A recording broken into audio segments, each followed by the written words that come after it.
I'm so grateful for everyone who prayed to have no interruption in the service.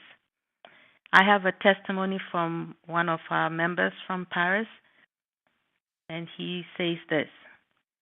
My understanding of God's care was very small for a long time as I was relying on my own strength and wisdom.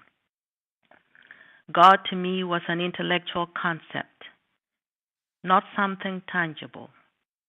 Praying was sometimes a mental effort, as if I was trying to bend matter.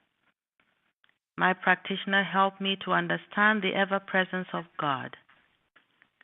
To keep what I'm learning simple has been the best way. So I began to say often to myself that God loves me. In the meantime, trying to understand the notion of God's love. It is helpful to remind myself constantly that God is not a far away entity, but an ever presence, the only presence. It was difficult in the beginning, but now God is becoming more tangible in my thinking, and it makes him more real in my life. I am grateful to learn about the reality of the presence of God, which denies any justification for something bad to happen.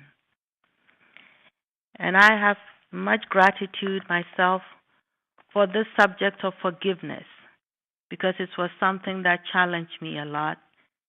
But through Christian Science, I am learning, and I'm so grateful for an insight that I don't think I ever thought of before.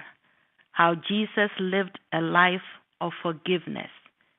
And by that, it means that he destroyed every sin, every sickness, every imperfection, and even death. And by doing that, was keeping God's kingdom holy and pure, as it really is. By destroying all that came to him, he was able to heal. I find that's a beautiful example, something that I could have done years ago, but I'm grateful that I know it.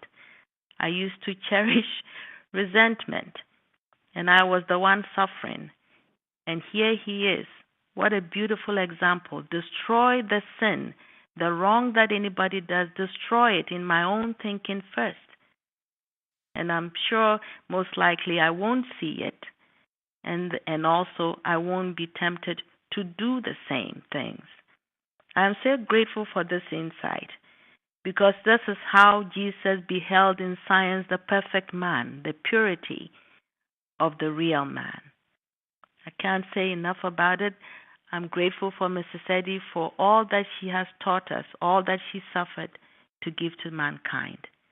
And surely, if God doesn't know anything bad about us, can we not also destroy every wrong about our fellow man and about ourselves?